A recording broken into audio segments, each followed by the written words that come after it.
সামৰণি পৰিল নওকছাৰী জাতীয় বিদ্যালয়ৰ ৰূপালী জয়ন্তী বৰ্ষৰ সামৰণি অনুষ্ঠানৰ। নওকছাৰী জাতীয় বিদ্যালয় হৈছে মৰিয়নি সমষ্টিৰ অসমীয়া মাধ্যমৰ এখন অগ্ৰণী শিক্ষানুষ্ঠান।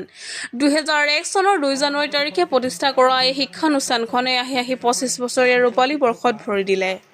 2025 চনৰ আৰম্ভণিৰে পৰা বিভিন্ন কাৰ্যসূচী ৰূপায়ণ কৰি ৰূপালী বৰ্ষ উদযাপন কৰি 2026 চনৰ 18 আৰু 19 জানুৱাৰী তাৰিখে দুদিনীয়া কাৰ্যসূচীৰে ৰূপালী জয়ন্তীৰ সামৰণি অনুষ্ঠান অনুষ্ঠিত কৰে। প্ৰথম দিনা পতাকা উত্তোলনৰ আৰম্ভ কৰে। প্ৰথম দিনৰ কাৰ্যসূচী পতাকা উত্তোলন কৰে উদযাপন সমিতিৰ সভাপতি গুণ গগৈয়ে। গছপুলি ৰোপণ কৰে কমল গগৈয়ে। শ্ৰদ্ধাঞ্জলি অৰ্পণ কৰে শিক্ষানুষ্ঠানখনৰ অধ্যক্ষা ৰাজশ্ৰী বৰুৱাই। প্ৰাক্তন ছাত্ৰ-ছাত্ৰীৰ দ্বাৰা নতুনকৈ নিৰ্মাণ কৰা বিদ্যালয়ৰ তোৰণখনি শুভ উদ্বোধন কৰে অসম শিক্ষা বিভাগৰ যুটীয়া সচিব মুচুকুন্দ গগৈয়ে আৰু মঞ্চ উদ্বোধন কৰে শিক্ষক নয়নমণি গগৈয়ে। ইয়াৰ পিছত প্ৰাক্তন শিক্ষক-শিক্ষয়িত্ৰী আৰু ছাত্ৰ-ছাত্ৰীৰ অন্তৰংগ আলাপ অনুষ্ঠানৰ পিছতে নওকছাৰী মহাবিদ্যালয়ৰ অধ্যক্ষ উত্তম বৰুৱাৰ সঞ্চালনাত ছাত্ৰ-ছাত্ৰীৰ সৰ্বাংগীন বিকাশত অভিভাৱকৰ ভূমিকা সন্দৰ্ভত এখন আলোচনা চক্ৰ আৰম্ভ কৰা হয়। শেষৰ কাৰ্যসূচী পদ্ম গগৈয়ে মুখ্য প্ৰচাৰক হিচাপে উপস্থিত থাকি 25 গছি বন্তি জ্বলাই প্ৰথম দিনা কাৰ্যসূচী সামৰে। দ্বিতীয় দিনা ৰঞ্জিত গোহাঁই বৰুৱাই উদ্বোধন কৰা এক বৃহৎ সাংস্কৃতিক শোভাযাত্ৰা উলিয়ায়। শোভাযাত্ৰাটোত বিভিন্ন জাতি-জনগোষ্ঠীৰ সংস্কৃতি প্ৰদৰ্শন কৰি এক সমন্বয়ৰ বাৰ্তা প্ৰেৰণ কৰে। ইয়াৰ পিছত নওকছাৰী মহাবিদ্যালয়ৰ অধ্যক্ষ উত্তম বৰুৱাৰ সভাপতিত্বত মুকলি সভা অনুষ্ঠিত কৰা হয়। উক্ত অনুষ্ঠানত উপস্থিত আছিল বিধায়ক ৰূপজ্যোতি কুৰ্মী, বিদ্যালয়ৰ পৰিদৰ্শক বুলি গগৈ ভূঞা, যোৰহাট জিলা ছাত্ৰ সন্থাৰ সভাপতি প্ৰীতমজ্যোতি শইকীয়া, পূব যোৰহাট শিক্ষক সন্মিলনীৰ সভাপতি শিক্ষক ললিত গগৈ, অসম জাতীয় বিদ্যালয়ৰ সংসদীয় শিক্ষা সচিব ডক্টৰ নাৰায়ণ শৰ্মা, অসম জাতীয় বিদ্যালয়ৰ ইংৰাজী বিভাগৰ শিক্ষয়িত্ৰী অপৰাজিতা দত্ত, অসম জাতীয় বিদ্যালয়ৰ সমাজ বিজ্ঞান বিভাগৰ শিক্ষয়িত্ৰী অৰ্পণা দেৱী আৰু বহুকেইজন বিশিষ্ট অতিথি। ইয়াতে ৰঞ্জিত গগৈ সম্পাদনাৰে এখন স্মৃতি গ্ৰন্থ উন্মোচন কৰে ডক্টৰ নাৰায়ণ শৰ্মাই। অতিথিসকলে তত্ত্বগধুৰ সাৰুৱা বক্তব্য প্ৰদান কৰে। ইয়াৰ পিছত বঁটা বিতৰণী অনুষ্ঠান অনুষ্ঠিত কৰা হয়। সন্ধিয়া গীত নৃত্যৰে ৰসাল কৰে সাংস্কৃতিক সন্ধিয়াৰ অনুষ্ঠান। নিশালৈ বিদ্যালয়ৰ ছাত্ৰ-ছাত্ৰী আৰু প্ৰাক্তন ছাত্ৰ-ছাত্ৰীৰ দ্বাৰা প্ৰান্তিক গগৈৰ পৰিচালনাৰে বিদ্যালয়ৰ প্ৰতিষ্ঠাপক ডক্টৰ জিন্তু হাজৰিকাৰ ৰচিত নাট নীলা পাহাৰৰ ডালিমী প্ৰদৰ্শন কৰে। নওকছাৰী অঞ্চলৰ অগ্ৰণী শিক্ষানুষ্ঠান নওকছাৰী জাতীয় বিদ্যালয় 25 বছৰ বয়সৰ উপলক্ষে ৰূপালী জয়ন্তী অনুষ্ঠান আজি আয়োজন কৰিছিলে। আজি সামৰণি অনুষ্ঠানৰ মুকলি হ'বলৈ মই আহিছিলোঁ। খুবেই ভাল লাগিল। খুবেই সুন্দৰ সাংস্কৃতিক অনুষ্ঠানেৰে আয়োজন হৈছে আজি সভাখন। প্ৰয়াত জিন্তু হাজৰিকা ডাঙৰীয়াৰ নেতৃত্বত জন্ম লাভ কৰিছিল আজি 25 বছৰ আগত এই পবিত্ৰ জ্ঞানৰ মন্দিৰ জ্ঞানৰ নামঘৰ। আৰু আজি জিন্তু হাজৰিকা আমাৰ মাজত নাই। তেখেতৰ স্মৃতিত আজি মঞ্চভাগি উৎসৰ্গা কৰিছে। মই বিধায়ক হিচাপে পঞ্চায়তৰ সহযোগিতাত ইয়াত কেইটা কাম কৰিছোঁ। ৰাস্তা শ্ৰেণীকোঠা নিৰ্মাণৰ বাবে অলপ কৰি দিলোঁ। এই গেটখন আধুনিকৰণৰ কাৰণে কিবা এটা সহায় কৰিছিলোঁ। এইবাৰ চাইকেল ষ্টেণ্ড আমি পঞ্চায়তৰ যোগেদি আকৌ দিছোঁ। শ্ৰেণীকোঠাবোৰৰ নিৰ্মাণ অলপ কৰি দিব লাগিব। আমাৰেই ল'ৰা ছোৱালী পঢ়াই দেশৰ ভৱিষ্যত প্ৰজন্ম। মোৰ বিশ্বাস শিক্ষানুষ্ঠানৰ শিক্ষাগুৰুসকলে মানুহ হ'বৰ কাৰণে ছাত্ৰ ছাত্ৰীসকলক তৈয়াৰ কৰিব আৰু তেওঁলোকক আগুৱাই লৈ যাব। অনুষ্ঠানটোলৈ মোৰ শুভেচ্ছা থাকিল। নওকছাৰী জাতীয় বিদ্যালয় গৌৰৱোজ্জ্বল 25 বছৰীয়া যিটো ৰূপালী জয়ন্তী আজিৰ সামৰণি অনুষ্ঠান, এই অনুষ্ঠানত উপস্থিত থাকি মই যথেষ্ট আপ্লুত হৈছোঁ। আটাইতকৈ ভাল লগা কথা হৈছে ইয়াতে প্ৰতিগৰাকী ছাত্ৰ ছাত্ৰী, তেওঁলোকৰ অভিভাৱক আৰু বিদ্যালয়খনে মাতি অনা যিসকল বিশিষ্ট ব্যক্তি, তেওঁলোকৰ যি গুৰুগম্ভীৰ ভাষণ বা সাৰুৱা ভাষণ ছাত্ৰ ছাত্ৰী আৰু অভিভাৱকসকলে মনোযোগেৰে তেওঁলোকে শুনিছে। আটাইতকৈ ডাঙৰ কথা, জাতীয় বিদ্যালয়সমূহে আমাৰ গোটেই অসমীয়া ভাষা, কৃষ্টি, অসমীয়া এইখিনি আমাৰ জাতীয় জীৱনৰ সকলোখিনি আগবঢ়াই লৈ গৈ আছে। ছাত্ৰ ছাত্ৰীসকলক তেওঁলোকে যিটো উত্তৰমুখী যাত্ৰাত তেওঁলোকে যথেষ্ট সহায় কৰিছে। আৰু অসমীয়া ভাষাটো আমাৰ আইৰ মুখৰ ভাষা। এই ভাষাটো কেতিয়াবা যে হেৰাই যাব সেই কথাটো যদি আমি শংকা কৰোঁ বা শংকা যদি আমি ভাবিছোঁ, কিন্তু জাতীয় বিদ্যালয়ৰ কথা ভাবিলে এই কথাখিনি কিন্তু মানে সম্পূৰ্ণ নাইকিয়া কৰিব পাৰে।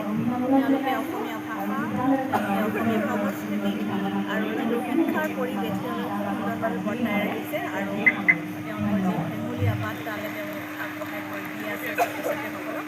আৰু নওকছাৰী জাতীয় বিদ্যালয়খন গৌৰৱোজ্জ্বল 25টা বছৰ তেওঁলোক অতিক্ৰম কৰিছে। মই ইয়াৰ লগত জড়িত প্ৰতিগৰাকী মানে শিক্ষানুৰাগী, প্ৰতিজন শিক্ষক শিক্ষয়িত্ৰী, ছাত্ৰ ছাত্ৰীৰ অভিভাৱক সকলোকে মই অভিনন্দন জনাইছোঁ। আৰু বিদ্যালয়খনে আৰু অধিক ক্ষীপ্ৰতৰভাৱে আগবাঢ়ি যাওক ছাত্ৰ ছাত্ৰীসকলৰ বাট সেই বাটটো যাতে এটা তৈয়াৰ কৰি দিয়ক সেইটোৱে মই কামনা কৰিছোঁ। বিশেষকৈ জাতীয় বিদ্যালয়খিনি যিহেতু আমাৰ চৰকাৰী আওতাত নাহে কিন্তু এই বিদ্যালয়খিনি আমাৰ লগত আছে, আমি আন বিদ্যালয়ৰ লগত আছোঁ আৰু প্ৰতিটো ক্ষেত্ৰতে আমি এই বিদ্যালয়খিনিৰ লগতে আছোঁ। যদিও চৰকাৰীভাৱে কোনো ধৰণৰ অনুদান তেওঁলোকৰ অহা নাই বা নাহে, কিন্তু আমি প্ৰতিটো ক্ষেত্ৰত তেওঁলোকৰ লগত আমি আছোঁ। মাতৃভাষা মাধ্যমৰ জৰিয়তে ছাত্ৰ ছাত্ৰীৰ শৈক্ষিক উত্তৰণ কামনা কৰি আজিৰ পৰা 25টা বছৰৰ আগতে আৰম্ভ হোৱা নকছাৰী জাতীয় বিদ্যালয়ৰ এই 25টা বছৰৰ যি বৰ্ণিল যাত্ৰা, এই বৰ্ণিল যাত্ৰাৰ আজি 25টা বছৰৰ পাছত হোৱা ৰূপালী জয়ন্তী সামৰণি অনুষ্ঠানত উপস্থিত থাকিবলৈ পাই নথৈ আনন্দিত হৈছোঁ। আমি আশা কৰিছোঁ যে নকছাৰী অঞ্চলটোক শিক্ষাৰ পোহৰে আলোকিত কৰাৰ নকছাৰী অঞ্চলটোৰ ছাত্ৰ ছাত্ৰীসকলক শৈক্ষিক উত্তৰণ কামনা কৰি যি ধৰণে আগবাঢ়িছে নকছাৰী জাতীয় বিদ্যালয় এই যাত্ৰা সফল হওক আৰু অনাগত দিনত আহিবলগীয়া দিনত এই নকছাৰী জাতীয় বিদ্যালয় মানৱ সম্পদ সৃষ্টিৰ এই যাত্ৰাত যাতে সদায় সফলতাৰে সমাজত থিয় হৈ থাকিব পাৰে তাৰে কামনা কৰিছোঁ। আপোনাৰ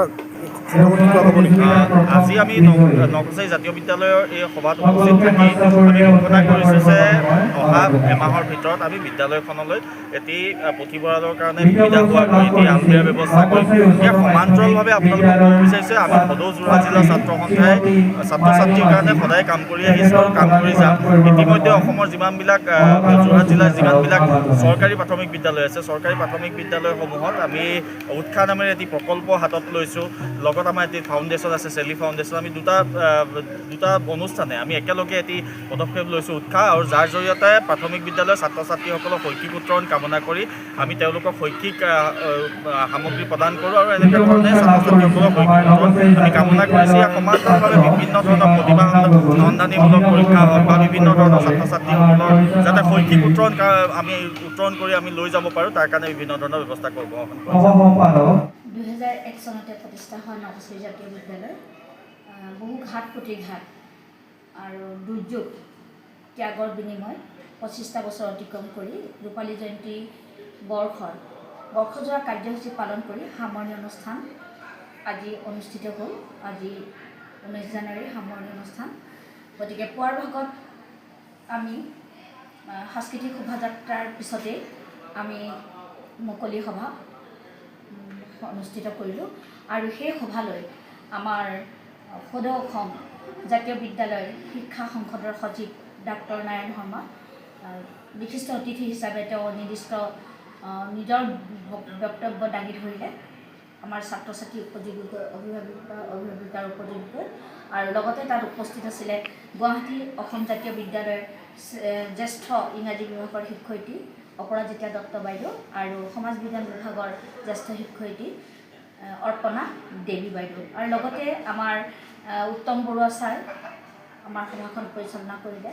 আৰু আমাৰ তাত ৰূপজ্যোতি কৰ্মী আমাৰ স্থানীয় বিধায়ক, তেওঁ আমাৰ সভাত উপস্থিত হৈ আমাক শুভেচ্ছা বাৰ্তা প্ৰেৰণ কৰি আমাক সহায় কৰিছে।